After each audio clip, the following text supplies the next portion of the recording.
الله أكبر الله أكبر الله أكبر. இப்போ துல்ஹஜ் மாதம் இன்னும் கொஞ்ச நாள் நமக்கு நெருங்க இருக்குது சார். இப்போ இந்த இதில் வந்து இந்த உலுஹியா அப்படின்ற ஒரு பெரிய இபாதத் இருக்குது. இந்த உலுஹியா அப்படின்ற இந்த இபாதத் வந்து எப்போது வந்து மார்க்கமாக்கப்பட்டது? அந்த உலுஹியாங்கிறதுக்கான அந்த பேர் காரணம் எப்படி வந்தது?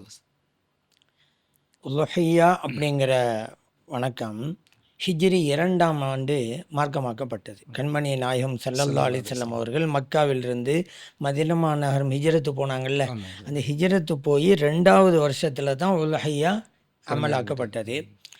இந்த உலுஹியா மட்டும் இல்லை, இந்த 2வது வருஷங்கிறது முக்கியமான வருஷம். இன்னும் பல வணக்கங்கள் எல்லாம் மார்க்கமாக்கப்பட்டது.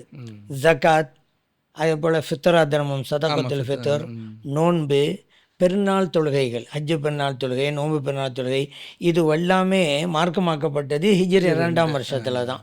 அதே போல் தான் உலுஹியாவும் கடமையாக்கப்பட்டது.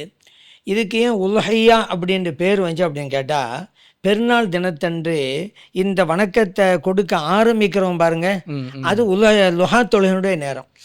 இந்த லுஹா தொழுகையுடைய நேரத்தில் தான் இந்த வணக்கம் தொடருது. அதனால் உலுஹியா. அதற்காக லுஹா நேரத்தில் மட்டும்தான் இதை கொடுக்குறோம் அப்படிங்கிறது இல்லை. நம்ம லுஹருக்கு பிறகும் ஈவினிங் கூட அடுத்த நாள் கூட கொடுக்க தான் செய்கிறோம். ஆனாலும் தொடக்கம் வந்து லுஹா நேரம் தானே. ஆமாம், அதனால் உலுஹியா. இதை சாயங்காலமாக கொடுத்தாலும் உலுஹியா தான் பேர்.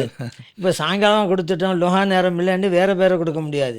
அது உலுஹியான்னு பேராக வைக்கப்பட்டது. காரணம் இதுதான் அப்படிங்கிறத நம்ம புரிஞ்சுக்கலாம்.